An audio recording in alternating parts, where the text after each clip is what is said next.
That's my little Margie. I've been both mother and father to her since she was born. She's grown up now, and you think my job's all done, eh? Well, that's what you think. When she was little, I could spank her and make her mind me. I had control over her. I made her eat her spinach, no candy before meals. And when she disobeyed, I took her roller skates away for a week. But what can you do when a girl reaches this age? She's completely out of hand. I've got a problem, believe me. I've got a problem.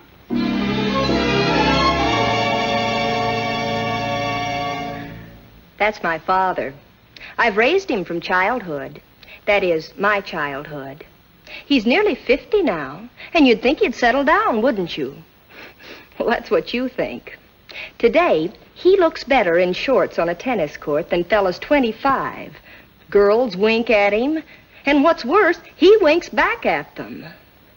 I want a nice, old, comfortable father. I try to look after him, but he just won't settle down. I've got a problem, believe me, I've got a problem. Good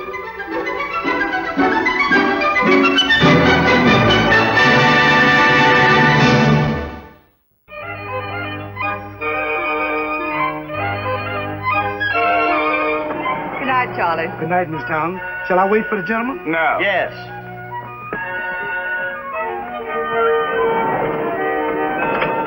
It's rather late. Well, it's the shank of the evening. It's 2 o'clock. Well, last summer in Africa, I sat up 4 nights in a row by a waterhole, waiting for a tiger that had been terrorizing a native village. This was a man-killer. He'd already got 2 of the natives. Then I heard him, creeping through the brush. He got wind of me. You told us at dinner. I saw his eyes gleaming with a killer instinct. He was stalking me. Bang! I let him have the left barrel. Bang! I let him have the right barrel. And he fell 3 feet in front of me. It didn't happen that way. What?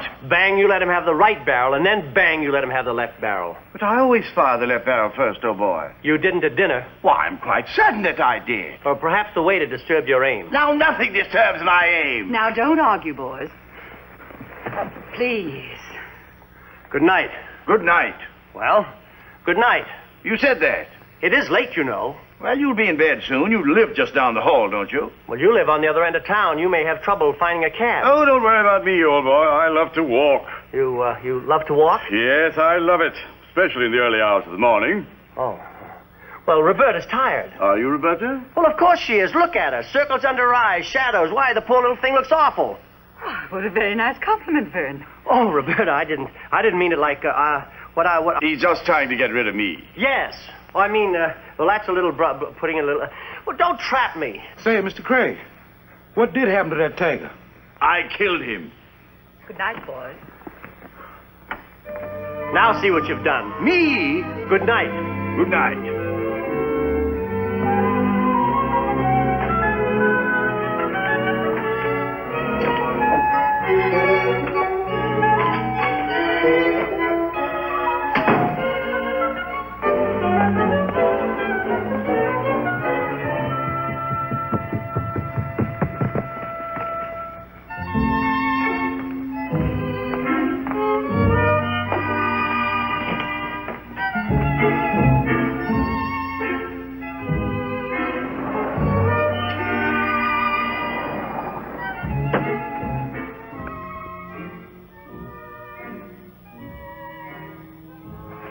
Eyes gleaming with a killer instinct. What? Oh, nothing. Good morning, sweetheart. Good morning. Do you know how they shoot tigers? They tether a tame goat out as bait. That's what they do. Is that on the front page? Just a point of general information. They tether a poor, sweet, defenseless little goat as a decoy, and mark my words, 9 times out of 10 they miss, shoot the goat, and the noise frightens the tiger to death. Oh, Dad, chuckle, chuckle. And I'm certain that's what happens. Why so bitter against big game hunters? Gasped anxiously. Oh, Margie, I don't mind your looking at the comic strips, but for goodness sakes, don't go talking like them, especially the descriptions. It kind of makes them funnier. I'll try not to do it, though, Dad. Sob. Margie. Did I do it again? Oh, groan. Please. Okay, I'll control it. Oh, gasp. You said? Oh, now you got me doing it. What chuckle was in the envelope? Honeywell's giving a masquerade party. Oh, good. Good? What's so good about it? You know Honeywell's parties. Nothing but business. Mr. and Mrs. First National Bank. Mr. and Mrs. Mortgage and Trust Company. Not for me. When I go to a party, I want to have a good time. But, Dad, you have to go. Mr. Honeywell is your boss. I happen to be the executive vice president of the company. Of which he is president. Oh, yes, well. We go to the party. Margie, don't be sagacious. It's not becoming at your age. My, aren't we grumpy this morning? What's it all about, including the hatred of big game hunters? Oh, nothing. An old friend of Roberta's came along on our date last night. Competition? Oh, goody, goody. Don't you like Roberta? I adore Roberta as an older friend for me, but not as a future wife for you. Listen, sugar, you're coming pretty close to wanting to have your cake and eat it, too. And what red-blooded American woman ever stops trying to do that? Oh, I never win an argument. I never even finish. I wish I could come in at least a bad second sometime. What are you doing for lunch today?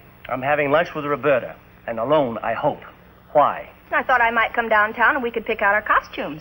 We're not going to the party. Oh, groan. You're going to be difficult to convince. Groan, gasp, choke, sob. We're not going to Honeywell's party. Oh, stars, exclamation points, asterisks, and pinwheels. Margie, stop swearing.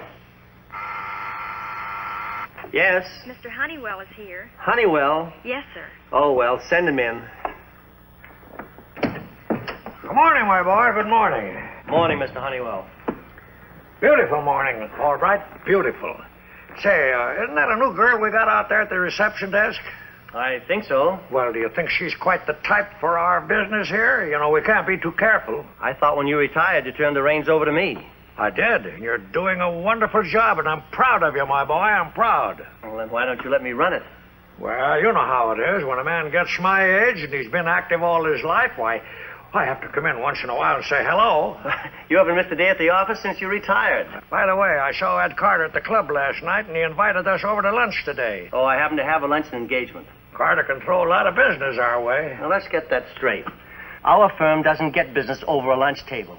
We get business on our ability. Well, all right, all right. If you don't want to go, just say so. I'll telephone Ned and tell him you won't be there. Say, what are you up to? Me, nothing.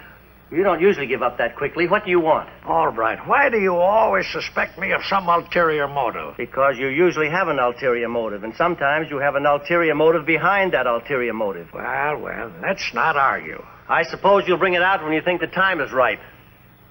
Coming to my party? Oh, so that's it. Yeah, now, don't get excited. I'm not getting excited, and I'm not going to any masquerade party either. Now, think how it'd look if you didn't show up. They'd think I'm losing my grip. Whatever made you think you had a grip on me? I didn't mean it that way. Well, what did you mean? Well, now, don't argue, my boy. If you don't want to go, just don't. One of the directors was suggesting last night that we vote bonuses for all the executives this year. That's pure and simple blackmail. All right, you're a very smart and capable executive of our company, but let me tell you one thing. Blackmail is not simple, and it's impossible for it to be pure. Yes, sir? I'm going to Belle Claire for lunch, Miss Sherman, and I don't want to be disturbed there unless it's very important.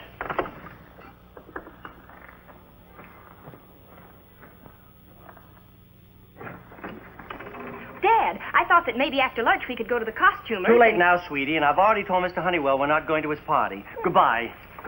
Oh, excuse me. Where's he going? He's having lunch with Roberta. Marge, every girl likes a lot of nice clothes. And that's the truth. If your father comes to my party, I'll buy you 2 dresses and a nice new hat. Gee, that's keen. I was crazy to go anyway the minute I heard of it. Oh, but what's the use? There's no arguing with him. He's in a frightful mood. Yeah, I've noticed that. What makes him so irritable? An old flame of Roberta's has come to town. Frank Craig, big game hunter type. Dad's jealous. Jealous? Yeah, he's having lunch with Roberta now. Alone, I hope. Where are they dining? Why? Your father is jealous of this Frank Craig? And if he thinks that Frank Craig is taking Roberta to my party, what would he do? Why, he'd try to cut him out, of course. Mr. Honeywell, you're a genius. And how? Find out where they're dining. Miss Sherman, where's my father lunching? Oh, thanks. She doesn't know either. No, of course she does. Miss Sherman, get me Mr. Albright right away. Chicago market is weakening. No, don't phone. No, I'll go right over. Where is he? Belle Claire? Thank you. Let's go. But Freddie's meeting me here. Freddie? My boyfriend. I'll leave a note for him. Oh, Dad just hates Freddie. Sometimes he thinks he hates me, and sometimes I think he does. Darling, it's wonderful to have you to myself at last. Why, Vern, such ardor. Seems as if we've had Frank Craig along with us on every date we've had for the past month. Well, here we are alone. It's wonderful. Well, this is a surprise. Hello, Roberta. Hello, Mr. Honeywell. Sit down, Albright. So this is who you had your date with. I don't blame you for keeping it. I thought you were lunching with Carter. Called it off because you were going to be there. You know, you're the head of the department now. I just happened to drop in here for lunch alone. Well, won't you join us, Mr. Honeywell? Oh, I couldn't think of imposing. Waiter, bring a small table and add it to this one. This is very kind of you. Oh, we're very happy to have you join us, Mr. Honeywell. Oh, yes, very happy. Yeah, I understand you've been seeing Frank Craig. Where did you hear that? Oh, here and there. You know, Craig is quite a famous personage. I know. I know every move he's made for the last 30 years. He's told us. Roberta, since Albright's not coming to my party, why don't you have Frank Craig bring you? Oh, so that's it. That's what? Oh, when you want something, you're as subtle as a sledgehammer. That's very kind of you, Mr. Honeywell. I'd be delighted to bring Frank. Well, that settles that. Hello, Roberta. Hello, Margie. Mr. Honeywell? Dad, I didn't know you were eating here. Of course you didn't. You always come downtown for lunch and just happen to drop in at the Belle Claire. Yes. Mind if I join you? Oh, not at all. Waiter, would you bring another chair, please? Mr. Honeywell, I was just thrilled when your invitation came this morning. Of course, Dad isn't coming, so I asked Freddie to bring me. Freddie? Well, I can't go unescorted. Why, I do believe there's Freddie now. Hello, Margie. Freddie, what a coincidence your being here. Oh, yes, quite a coincidence. Does that belong here? Did you bring it all the way from home? No, I just happened to pick it up on the way in. And if she goes there with him, then he'll take her home alone. If who goes where with who? Oh, never mind. Margie, I don't think I'm being quite fair in keeping you from going to that party. Well, you're not keeping me from the party. Oh, I'm not? No, I'm going anyway. Oh, you're going anyway. With Freddie. Oh, yes, that's it. I should go along as chaperone. Oh, Dad, chaperoning to a party went out 40 years ago. People would laugh at us. They would? They certainly would. Yes. The list of guests is in Randy Roundabout's column. It sounds like a real swank deal. Mr. and Mrs. Parker, Mr. and Mrs. Carter, Miss Roberta Townsend, Miss Albright, Mr. Vern Albright. Well, then, if they've published my name in the paper, then I'll have to go. Nobody pays any attention to that. But, Margie, I think I should go. Dad, if you went just because your name was published on the guest list, it would be silly. Silly? Downright silly. Oh, well.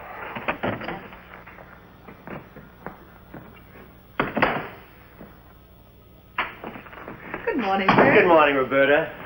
You know, dear, I've been thinking. Yes? It would be selfish for me to make you go to that party with a crude fellow like Frank Craig. Oh, I don't find Frank crude. Oh, hadn't you noticed it? He's likely to start stalking the guests. Oh, Vern. So if you really want me to, I'll escort you to the party. I've already asked Frank. You've already asked Frank? Yes, he phoned last night. Oh, groan. What? Oh, nothing. That's just an expression. Morning, Miss Townsend. Morning, Charlie. Beautiful morning. Oh, yes, for all you know, it could be raining lions and tigers.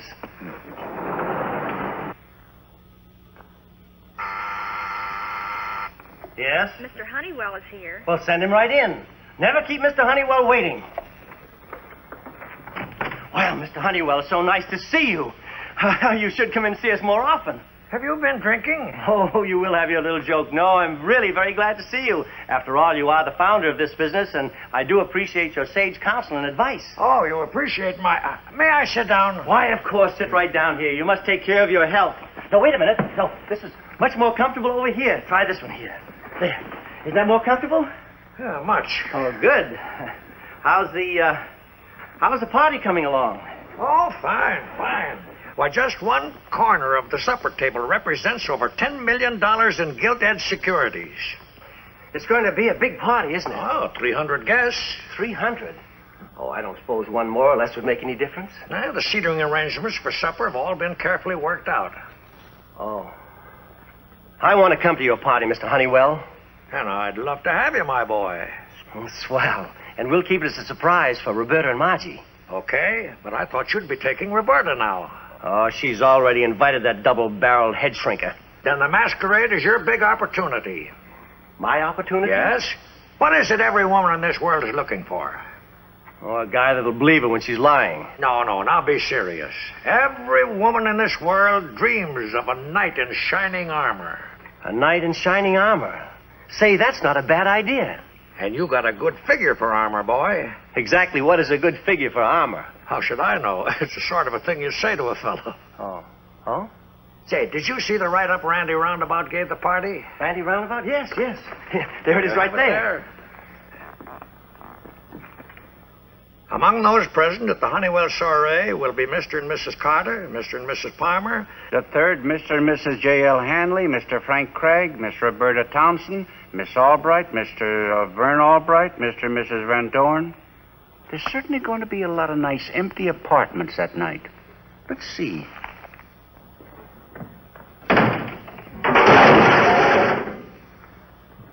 What are you doing in there? Never mind. I'll be out soon. Roberta here yet? No. I don't get it. You won't come to the party, but you asked them here for cocktails beforehand. You'll find out. Sounds like you're fixing a locomotive.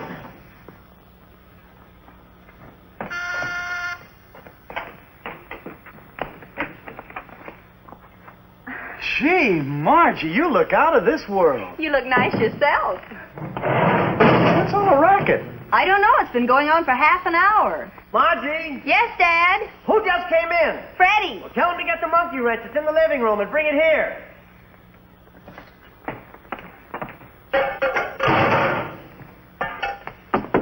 What is it? Did you say you wanted Freddie to bring you a monkey wrench? Yes? Why? I can't get my coat buttoned. Well, here's the wrench. Hey, you know, he doesn't like me very well. I wonder if maybe he's building a trap. Silly. Thank you, Charles.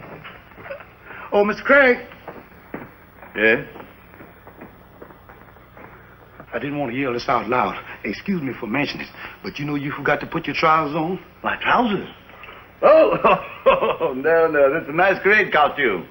Yes, of course, I could take the top coat off, couldn't I? Yeah, that look a little silly. Here, hold this. Oh.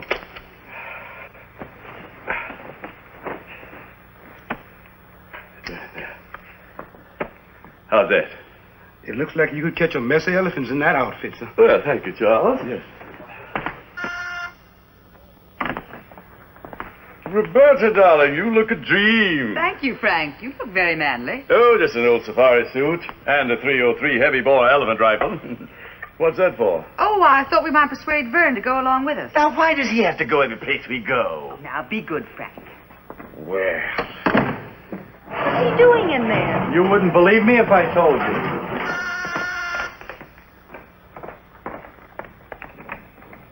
Come in, Roberta. Margie, this is Mr. Cragg. How do you do? how do you do? Darling, you look simply divine. Thank you. Where's Vern? Well, he'll be out in a minute. I brought another costume in case we could persuade him to. Dad! Vern, you look wonderful. Mr. Honeywell loaned it to me. Then you are coming to the party. The old boy pleaded with me, and, well, you know how it is. Might as well be prepared to guard the portcullis. Come with me.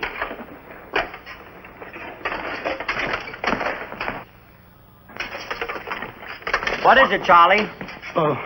Mr. Albright, somebody's sneaking up the service stairs. Shall I call the police? Oh, I wouldn't bother. It's probably a delivery boy. Maybe, but they looked awful sneaky, though. Oh, I just forget about it. Yes. Oh, it seems like a year since I've kissed you. Well?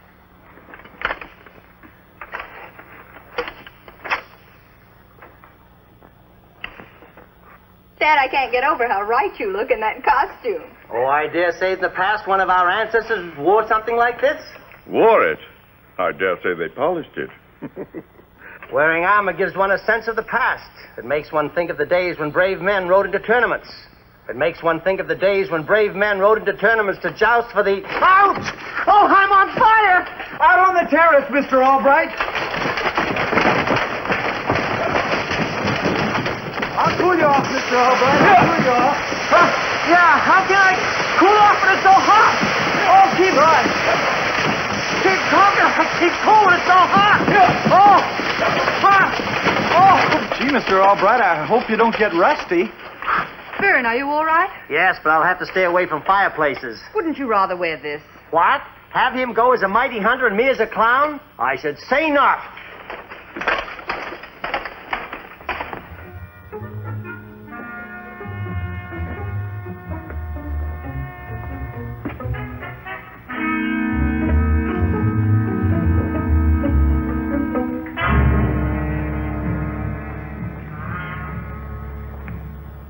Then the bull elephant trumpeted. He got wind of me. He turned, then he charged. I stood my ground till he got within, 30 yards of me. Then I raised my gun. Oh, I'm dreadfully sorry. You did that on purpose. No, really, Now I smell like a distillery. I'll have to bathe and change. It takes me an hour to get in and out of this outfit. No, it won't take so long, boys. As a matter of fact, I'll help you. Here, come along. I got the wrench. You think we'll ever get to the party? Oh, we may be a little late. I'm going to get a breath of air.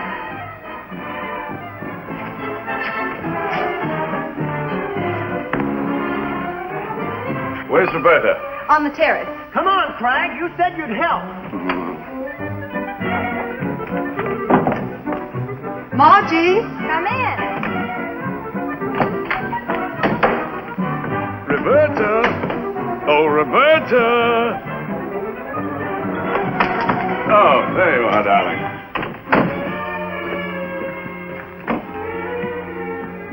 Gazing at the moon? Thinking of me? Roberta, darling, there's something I've been wanting to say to you for a very long time. What's up? Craig's getting romantic. It's the funniest thing you ever saw. Roberta, that jellyfish of a businessman's not for you.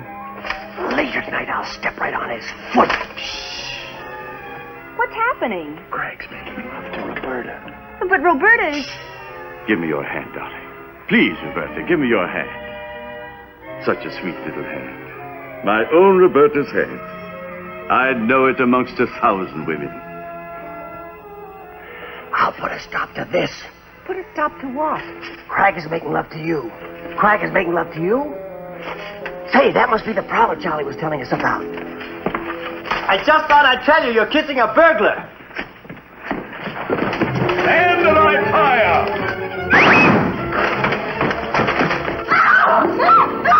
Stand or I fire! Don't do that in here, you fool!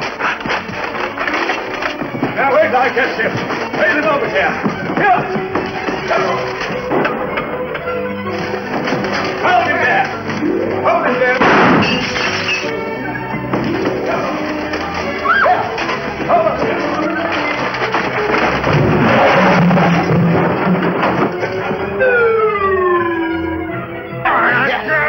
Here, boy. Hold it here. Wait a minute. No, boy. Surrender, you don't. Let me talk to you.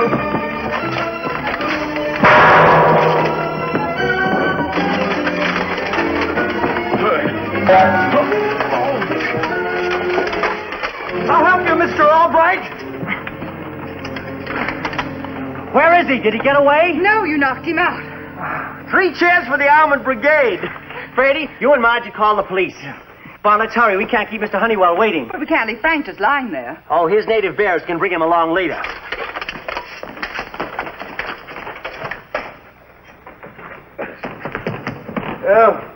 Oh, what happened? You shot a tiger. I did? Yes. Here's the head for your trophy room. Oh, my goodness, I've done it at last. Do you know it's a rare, bone-headed pygmy tiger?